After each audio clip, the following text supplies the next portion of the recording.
Hello बच्चों, आज हम आप लोग के लेकर आए हैं 12th क्लास का हिस्ट्री और चैप्टर 1 ईंटें, मनके तथा अस्थियाँ। ठीक है, और सभी प्रश्न इसमें एनसीईआरटी और जो भी है एनसीईआरटी अकॉर्डिंग है। ठीक है, तो चलिए शुरुआत करते हैं।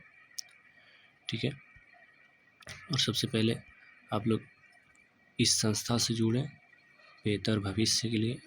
ठीक है, और अच्छा से समझिए, एक बार आप लोग इस संस्था का विश्वास करिए और बढ़िया से अपना तैयारी जारी रखें। ठीक है, तो चलिए शुरू करते हैं। सभ्यता, तो हड़प्पा सभ्यता क्या है? देखिए, सभ्यता जिस लोगों का वह समूह जिसका रहन सहन, खान पान, आर्थिक और सामाजिक जीवन एक समान हो। ठीक है, तो सभ्यता क्या है?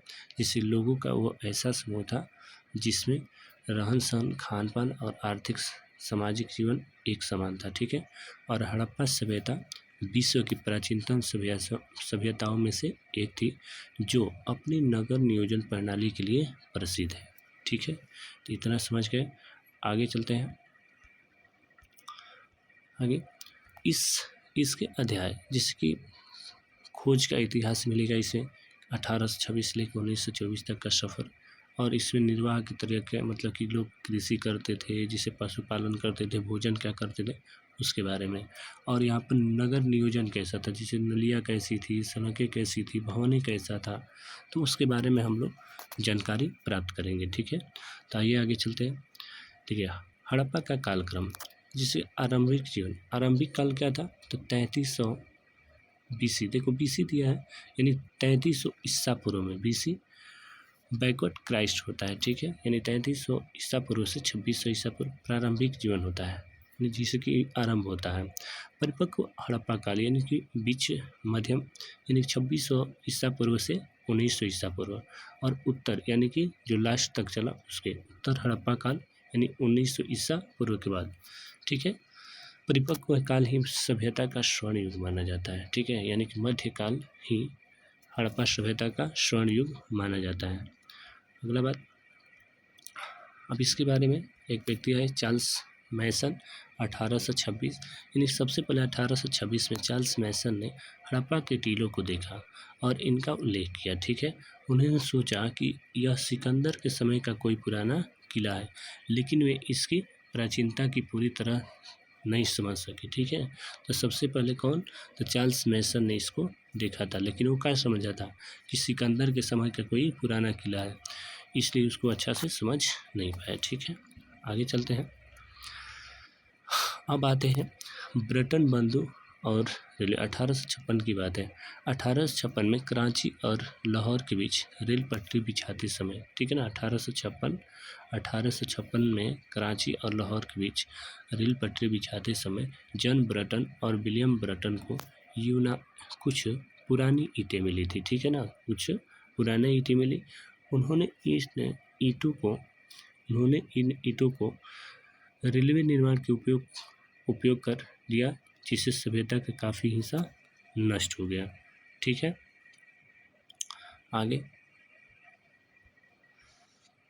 आगे आते हैं कनिंघम का भ्रम। कनिंघम का भ्रम क्या था कि अलेक्जेंडर कनिंघम ASI के पहले महानिदेशक थे।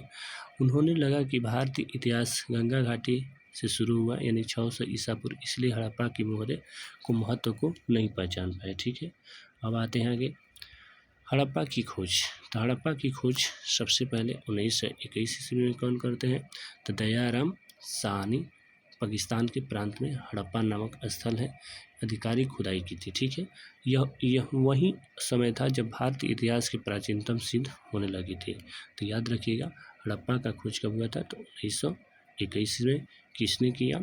तो दयाराम साहनी ने। किसने किया था? दयाराम साहनी। और हड़प्पा किस नदी के तट पे है? तो याद रखिएगा, रावी नदी के तट पर है। और हड़प्पा कहाँ पर है? तो ये पाकिस्तान में। कहाँ पर है? तो पाकिस्तान में। ठीक है, आगे आते हैं मोहनजोदड़ो की खोज। किसका आता है? मोहनजोदड़ो। तो मोहनजोदड़ो खोज 1922 ईस्वी में होती है, और कौन करते हैं? रखालदास बनर्जी। ठीक है ना, ने सिंध प्रांत मोहनजोदड़ो की खोज की, और मोहनजोदड़ो का अर्थ होता है मृतकों का टीला। और मोहनजोदड़ो कौन सी नदी किनारे हैं? तो याद रखिएगा सिंधु नदी के किनारे हैं। और मोहनजोदड़ो है कहाँ पे? तो याद रखिएगा ये भी पाकिस्तान में है। कहाँ पे है? पाकिस्तान में। ठीक है, ये सभी बातें ध्यान दीजिएगा। आगे विश्वव्यापी घोषणा। विश्वव्यापी घोषणा यानी 1924 में हुई। ASI के महानिदेशक जॉन मार्शल ने 1924 में पूरी दुनिया के सामने सिंधु घाटी की एक नई सभ्यता की खोज की घोषणा की। इसके साथ ही भारत प्राचीन सभ्यताओं की श्रेणी में मिस्र और पोटामिया के बराबर में आ गया। यानी कि उस टाइम भी मिस्र और मेसोपोटामिया का सभ्यता चल रहा था, युग था। ठीक है, आगे आते हैं। नाम हड़प्पा या सिंधु घाटी कैसे पड़ा? तो याद रखिए हड़प्पा सभ्यता, यानी क्योंकि सबसे पहले खुदाई इसी स्थल पर हुई थी। हड़प्पा सभ्यता और सिंधु घाटी सभ्यता क्यों? क्योंकि शुरुआती अधिकांश स्थल सिंधु नदी के किनारे मिले थे, इसीलिए इसको सिंधु घाटी सभ्यता भी बोलते हैं। ठीक है, आगे विशाल विस्तार। अब इसका क्षेत्रफल जान लेते हैं। इसका कुल क्षेत्रफल कितना है? तो इतना सब इसका कुल क्षेत्रफल इतना है। और उत्तर में क्या है? मांडा जम्मू कश्मीर। दक्षिण में कौन है? दैमाबाद महाराष्ट्र। पश्चिम में सूतकांगेडोर यानी कि बलूचिस्तान। और पूर्व में आलमगीरपुर यूपी। ठीक है, आलमगीरपुर कहाँ है? यूपी में। सूतकांगेडोर कहाँ है? बलूचिस्तान में। और दैमाबाद कहाँ है? महाराष्ट्र में। और मांडा कहाँ है? जम्मू कश्मीर में। तो उत्तर में मांडा, दक्षिण में दैमाबाद और पश्चिम में सूतकांगेडोर और पूर्व में आलमगीरपुर। ठीक है, अब आते हैं आगे हड़प्पा वासियों का भोजन। ठीक है, और हड़प्पा वासी भोजन क्या करते थे? यानी कि अनाज में जैसे गेहूँ, जौ, दाल, सफ़ेद चना और तिल खाते थे। बाजरा जो गुजरात के स्थलों में बाजार के दाने मिलते थे। और मांस में भेड़, बकरी, भैंस, सूअर और मछली के अवशेष मिले थे। तो ये सभी क्या करते थे? ये भोजन के रूप में लेते थे। ठीक है, और इसमें हड़प्पा वासी शाकाहारी और मांसाहारी दोनों थे। ठीक है, आते हैं आगे खेती करने के तरीका। खेती करने के तरीके यानी खेत जोतने के लिए बैल यानी वृषभ का उपयोग करते थे। बनावली, देखिए बनावली कहाँ है? हरियाणा में है। मिट्टी का हल बना, ठीक है ना, मिला था। अवशेष कहाँ पर मिला था? बनावली से। कालीबंगा, तो कालीबंगा राजस्थान में जो जुटे हुए खेतों का साक्ष्य मिलता है कालीबंगा से। ये सभी जो फैक्ट हैं एकदम जरूर याद रखिएगा, बहुत इंपॉर्टेंट है। ठीक है, अब आते हैं आगे सिंचाई के साधन। देखिए सिंचाई के साधन यानी सूतधोई अफगानिस्तान के नहरों के अवशेष मिले थे। ठीक है ना, सूतधोई से। और सूतधोई कहाँ है? अफगानिस्तान में। धौलवीरा गुजरात यानी विशाल जलाशय मिले जिनका उपयोग सिंचाई के लिए होता था। घरों में कुओं के प्रमाण भी बड़ी संख्या में मिले। ठीक है, अगला मोहनजोदड़ो का नियोजन, यानी कि यह दो मुख्य भागों में विभाजित था। दुर्ग जो होता था ऊंचाई पर बना छोटा हिस्सा होता था जहाँ संभवतः शासक रहते थे, जो शासक यहाँ पे करते थे वहीं रहते थे। निचला शहर जहाँ वह बड़ा हिस्सा जहाँ आम जनता रहती थी। निचला शहर में आम जनता और दुर्ग में कौन? बड़े शासक यानी शासक रहते थे। आगे नालियों का जाल। नालियों के जाल के साथ हड़प्पा समय देखिए हड़प्पा की जल निकास प्रणाली विश्व में अद्वितीय थी। ठीक ना, सड़कें और गलियाँ ग्रिड पद्धति जो होता है, ग्रिड पद्धति एक समकोण कहलाता है। क्या होता है? समकोण कहलाता था। यानी कि ऐसी पद्धति थी, चौकोरना पद्धति थी, यानी कि एक दूसरे को समकोण काटती थी। ठीक है, दिया है गलियाँ भी एक दूसरे को समकोण 90 डिग्री काटती थी। पहले नालियाँ का खाका तैयार हुआ, फिर घर निर्मित थे। पहले यहाँ पर नालियाँ तैयार हुई, उसके बाद यहाँ पे अगल बगल का हुआ घर तैयार हुआ। ठीक है, आते हैं आगे हड़प्पा के घर जो है निचला शहर आवासीय भवनों का उदाहरण है।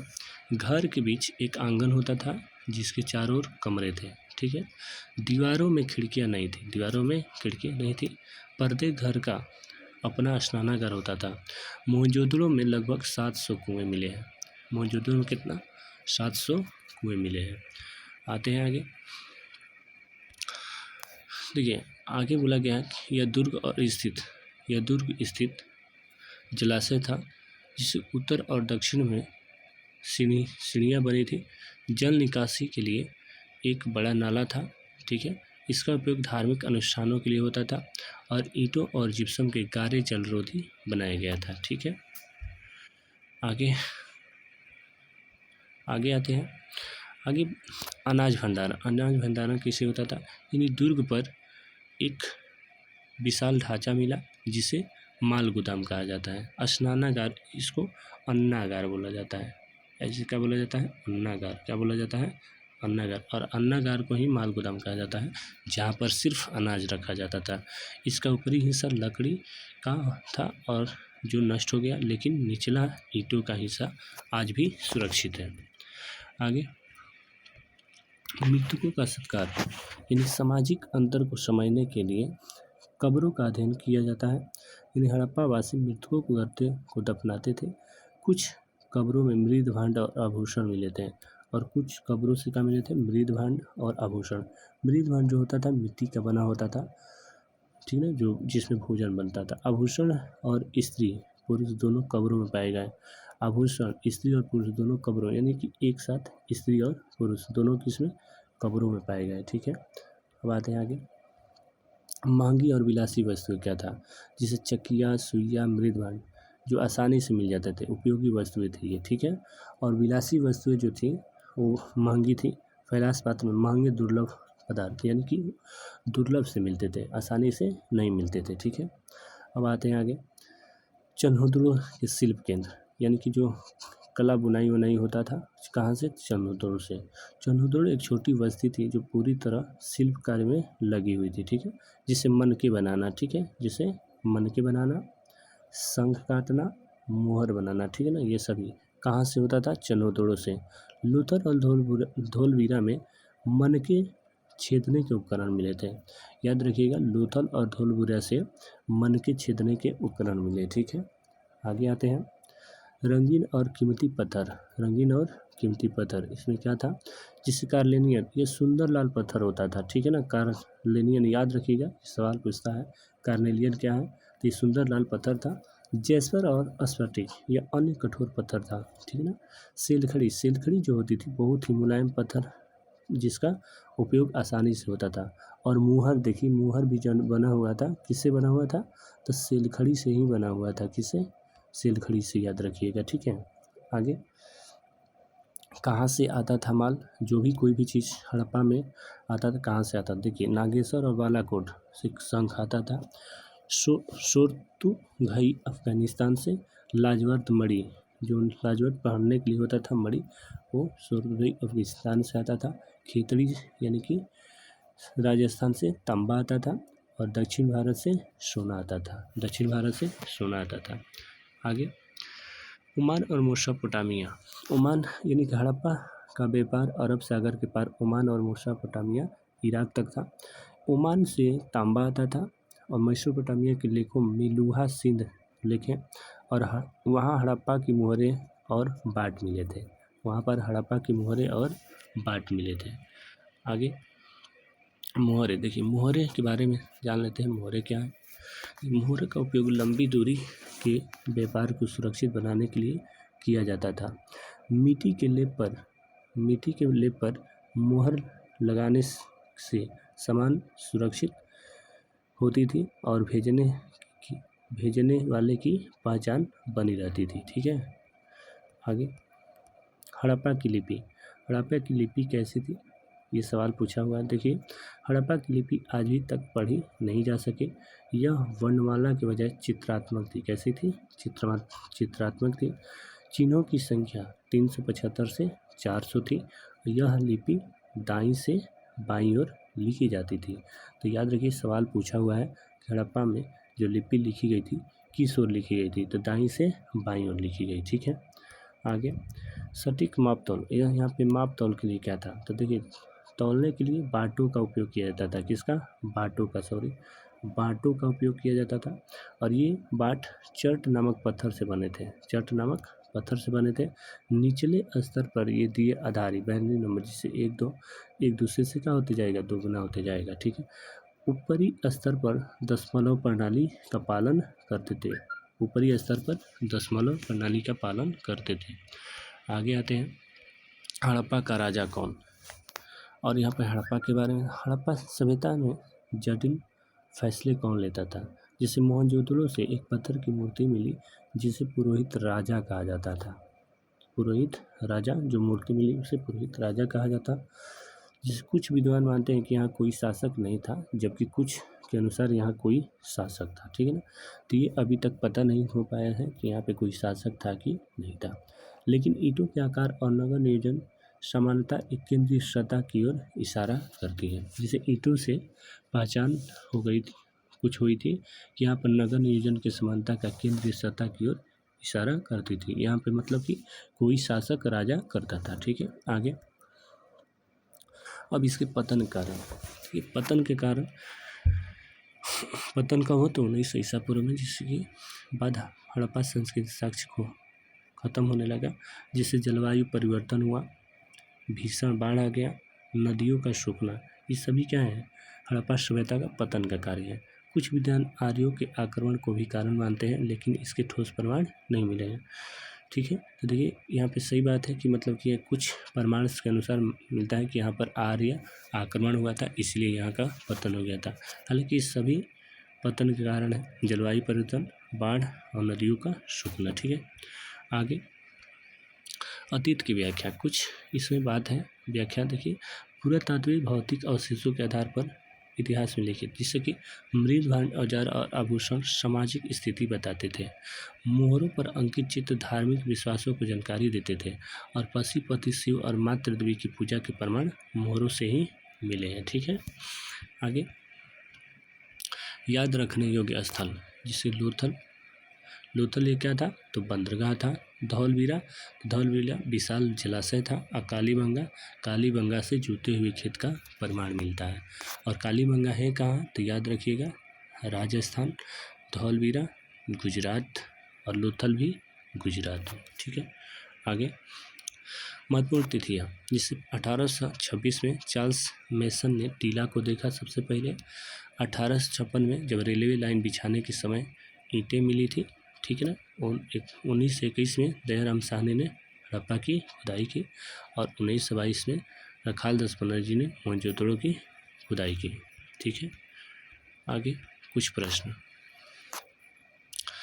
हड़प्पा की जल निकास प्रणाली पर देना है। हड़प्पा वासियों के निर्वाह के तरीके और मोहनजोदड़ो की विशाल स्नान विशेषता बताएं। और हड़प्पा सभ्यता के पतन के क्या कारण थे। तो ये सभी प्रश्न आते हैं, आए हुए हैं, ठीक है। चलिए तो आज के लिए इतना ही। तो आप लोग इस संस्था से जुड़ें और आप लोग को कैसा कंटेंट लगा उसके बारे में कमेंट पे हमसे ज़रूर बताएं, ठीक है। तो आज के लिए इतना रहने देते हैं और कमेंट में ज़रूर लिखिएगा कि आप लोग को कंटेंट कैसा लगा और चैनल को सब्सक्राइब और शेयर ज़रूर करें।